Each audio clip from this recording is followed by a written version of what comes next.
She always kept the windows open in the late afternoon. That was the first thing I noticed about her.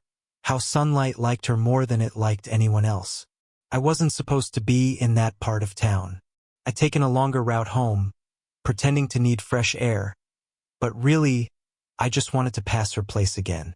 The garden was small, a little wild, with herbs and cracked pots and lavender spilling over the steps. I told myself I'd say hi if I saw her. I never did, until that day. She was sitting on the porch, barefoot, with a half-drunk cup of tea and a book she wasn't reading. Her name was Elise, 47, maybe 48. I was 24 and couldn't remember the last time someone made silence feel like it had weight. She looked up when I passed. No smile, just a pause. That pause. It got me. "Hey," I said, not confident, just honest. She didn't answer right away. Then, "I don't remember inviting anyone over." "I'm not just anyone," I said, and instantly regretted how that sounded. She smirked, barely. Clearly. I laughed under my breath. She didn't. But she didn't tell me to leave either. Her eyes flicked back to her book. I didn't move. The moment hung there, unsure of itself, like we were both waiting for the other to explain why this wasn't strange. A younger guy standing in front of a beautiful, older woman who didn't belong to anyone's idea of a predictable story. "I always see you walking past," I added, trying again. "I always see you pretending not to look." That stopped me cold. Then she looked up fully, and I felt stupid for thinking I had the upper hand. She saw things. You could tell. I sat on the step below her without asking. "You're not supposed to sit there," she said. "I know. You're not afraid of what people think?" "No, you should be." "Are you?" She didn't answer. Instead, she picked up her tea and took a slow sip, then made a face. "Cold?" she murmured, almost to herself. She set it down again and looked away, somewhere over my shoulder, like she was thinking about something she'd promised not to feel anymore. That's when I asked, "What happened to the music?" She blinked. "What?" "I heard jazz coming from your window once. Thought it was yours." She nodded after a beat. "It used to be. You stopped." "Some things stopped playing back after a while." I didn't say anything. She didn't look at me, but I watched her fingers lightly touch the rim of her cup, circling it without meaning to. I wanted to reach out, to touch her hand, but I didn't. Not yet. She finally looked at me again, slower this time. The guard was still there, but something behind it was shaking a little. "There are so many younger, prettier women out there," she said quietly. "Why me?" I swallowed. That question hit somewhere deep. She said it like it wasn't a challenge, just a truth she believed in more than anything. Something life had taught her again and again. I answered before I had time to think. "It's never too late." She looked at me so long I wondered if she'd cry, or laugh, or leave. But before either of us could say another word, her phone buzzed on the table beside her. She glanced at the screen, and her expression changed, just slightly, but enough. "What is it?" I asked. She didn't answer, just stood up and walked inside, leaving the door half open. And me, still sitting there, heartbeat loud, waiting for what came next. I didn't see her for 3 days after that. I passed by anyway, once in the morning, twice in the evening, but the porch was empty and the windows were shut. No jazz, no book left on the step. Just the smell of rosemary and something like distance. On the 4th evening, I was walking past again, slower than usual, when the door opened. "I thought you were avoiding me," I said before I could stop myself. "I was," she replied. Honest. Just like that. Elise stepped onto the porch in an oversized shirt and no makeup, hair damp from a shower. There was something strangely intimate about seeing her like that. Unarranged. She held a mug of coffee instead of tea. She didn't offer a reason for disappearing. She didn't need to. "Bad day?" I asked gently. "Bad decade," she said, sipping. I laughed. She didn't. "Not really." We sat in silence again like we had that first time, except this silence knew more now. I leaned back against the step and looked at the sky, waiting for her to say something, anything, that would tell me whether I should still be here. "My son," she said finally, quiet as wind. "He's your age." "Almost." I froze. "I figured," I murmured. "He went away for school." I stayed here and kept pretending I liked the quiet. She gave a half-smile. "And now here you are, sitting on my steps, looking at me like I'm someone you're allowed to want. I don't care that you're older." She looked at me then, really looked, and I knew she didn't believe me. Not because I was lying, but because she told herself too many times that no one would mean it. "You remind me of someone," she said softly. "Your son." "No, me." Before everything got smaller. I didn't know what to say to that, so I said nothing. She reached for something inside her cardigan pocket and pulled out a silver ring. Simple, scratched. She rolled it between her fingers. "My ex-husband," she said, answering my unspoken question. "He moved on before the papers were even cold. Younger woman. Office cliché." I could feel the weight in her voice. Not bitterness exactly, but history. Worn down disappointment. The kind that doesn't show unless someone gets close enough to make it matter again. I reached out, slowly, and took the ring from her hand. I didn't try to comfort her or offer advice. I just held it, for a second, and then gave it back. She looked down at our hands, mine grazing hers, and didn't pull away. We stayed that way longer than either of us admitted, fingers barely touching. No words. A breeze moved through the garden. The porch light buzzed softly behind us. Then she whispered, "You make it hard to remember all the reasons I should push you away." I swallowed the knot in my throat and said, almost afraid of what it meant, "Then maybe don't." We weren't doing anything.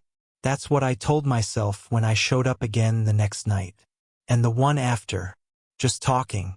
Just sitting on her steps with 2 mugs of coffee. Like we had a reason. But something had shifted since I touched her hand. She'd started brushing her hair before stepping outside. I noticed. She noticed me noticing. And I stopped pretending I didn't watch her mouth when she spoke. Then it happened. Thursday evening. Quiet street. The sun just dipping low. Elise opened the door before I even knocked. "Come in," she said. We'd never been inside before. The house smelled like cinnamon and old books. Everything was warm, careful. Like her. I followed her to the kitchen. She poured wine without asking, and we stood at the counter, talking too fast, too light. Anything to fill the space. Then the front door creaked open. We both froze. "Elise!" A male voice. Young. Familiar. She went pale. "My son," she mouthed. Panic shot through me.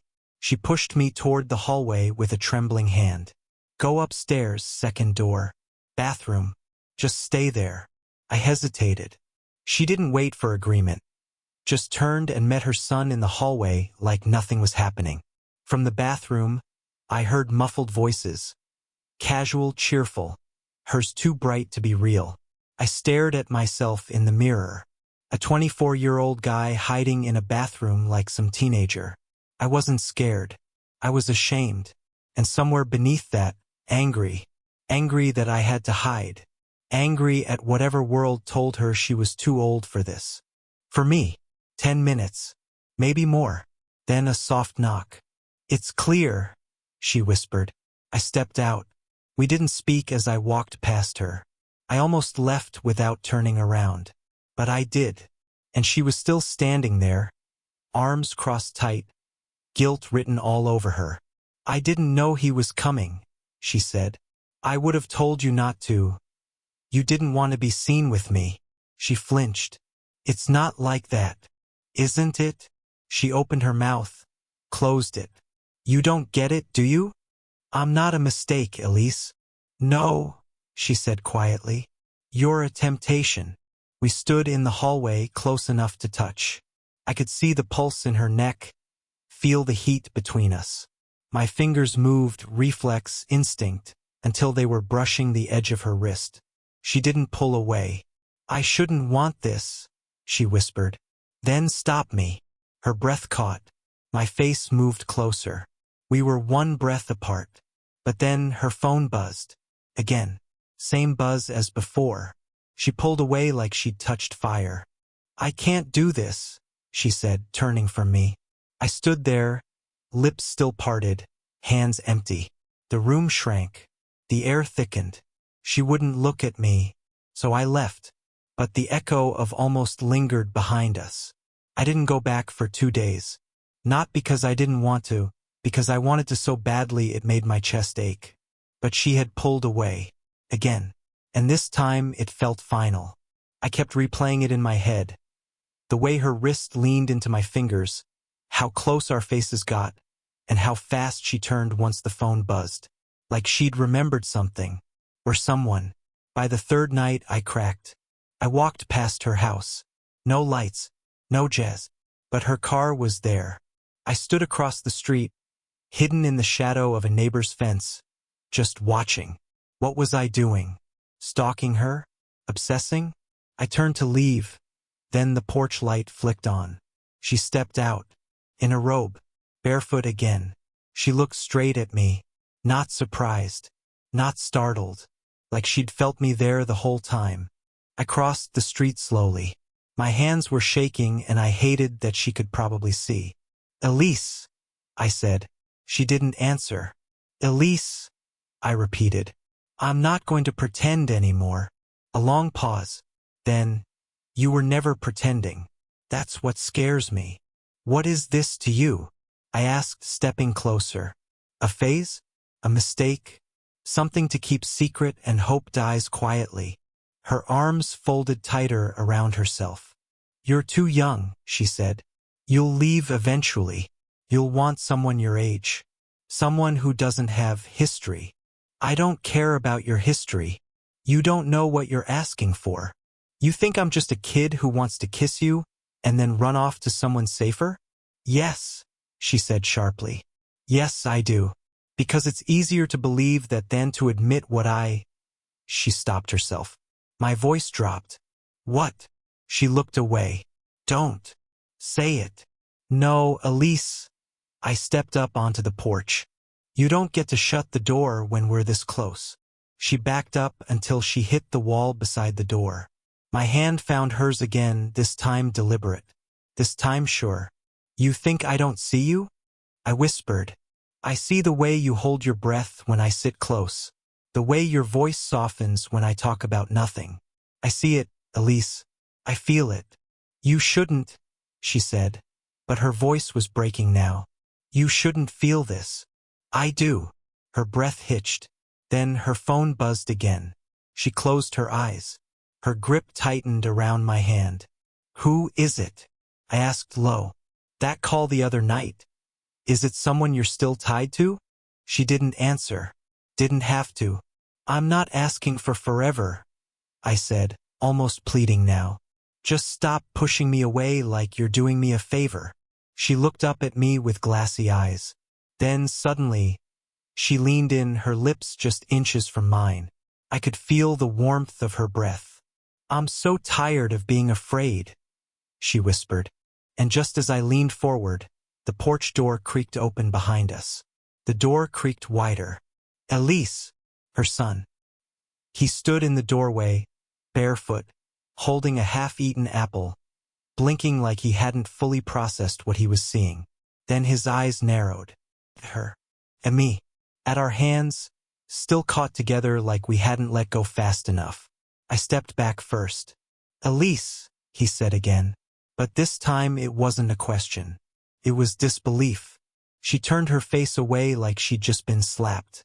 I began. "Don't," she cut in. "Don't explain."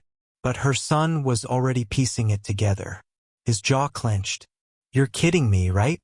She didn't speak. "You're really doing this? With someone my age?"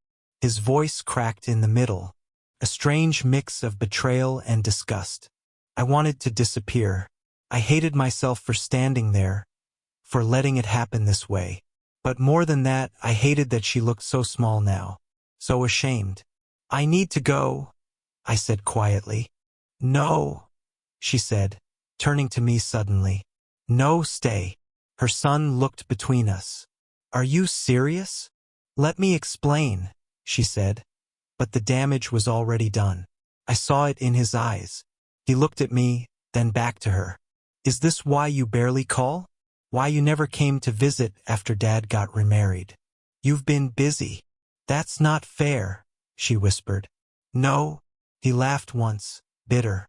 Then explain it to me, because I don't know what the hell I'm supposed to call this. I didn't belong in that room anymore. Not between them. Not now. But as I moved toward the porch steps, she reached out. This time not for my hand, but for me.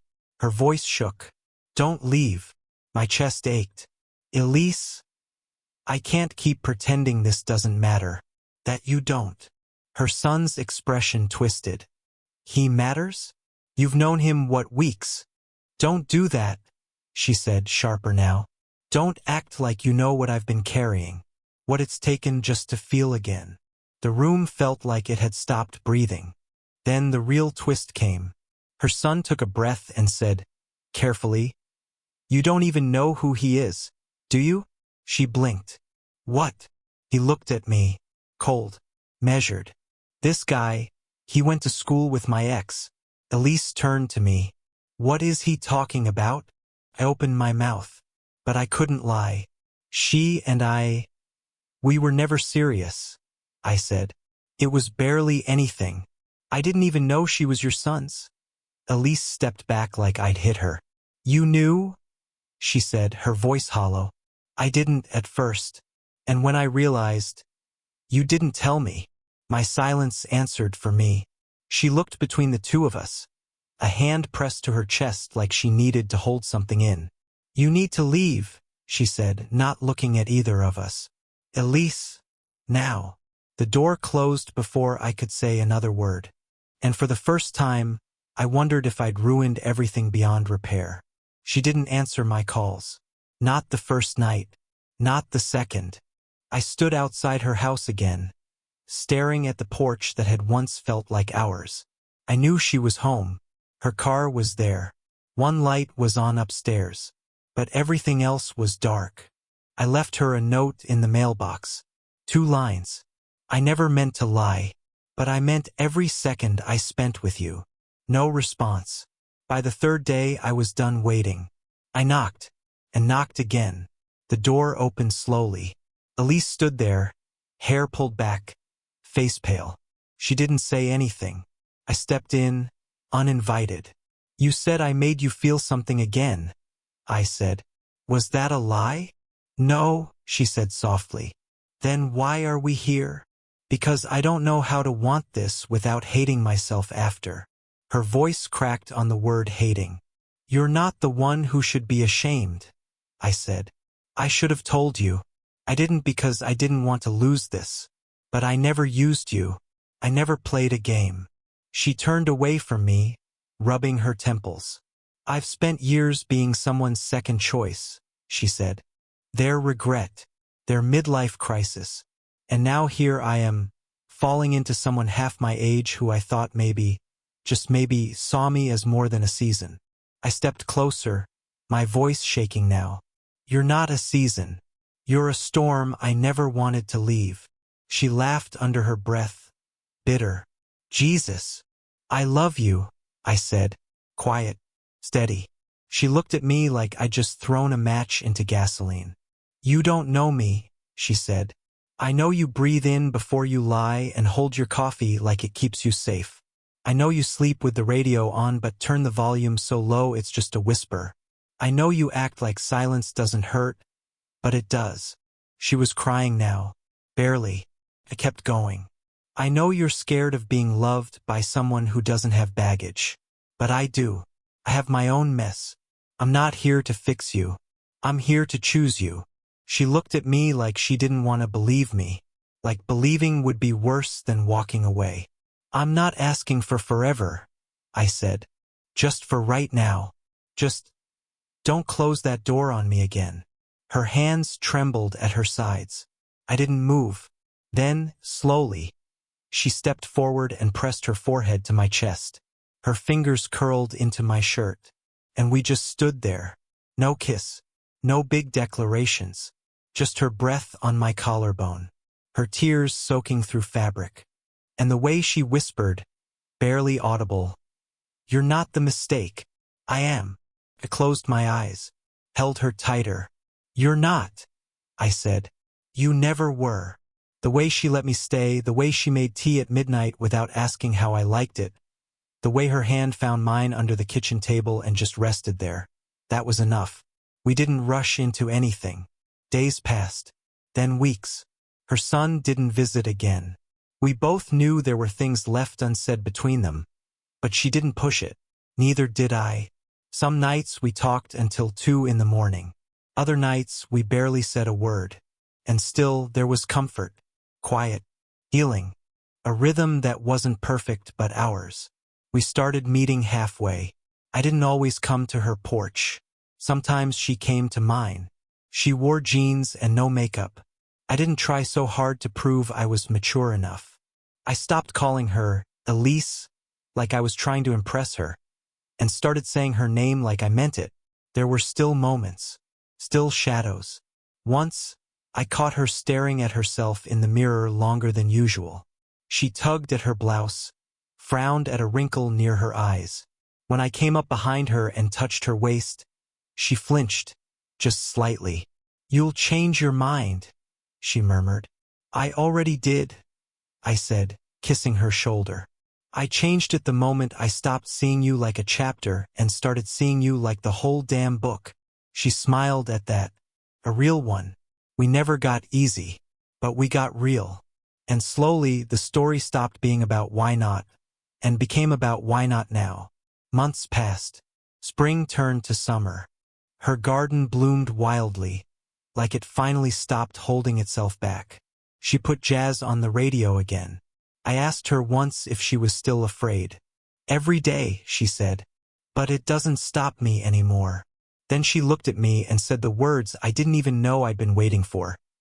"Thank you for seeing me before I remembered how to see myself." That was it. That was everything. We didn't end in fireworks. Just one morning, I made us breakfast. She came downstairs barefoot, hair a little messy, and kissed me without hesitation. It wasn't dramatic. It was honest. It was us. So that's the story. Not perfect, not polished, but real. A younger man who wasn't looking for someone easy, and a woman who didn't believe she deserved to be loved again. And somehow, against all odds, they met in the middle. Did you enjoy the story? What kind of stories would you like to hear next? Let me know in the comments. Your next favorite love story might be just one message away. Speech Balloon Red Heart.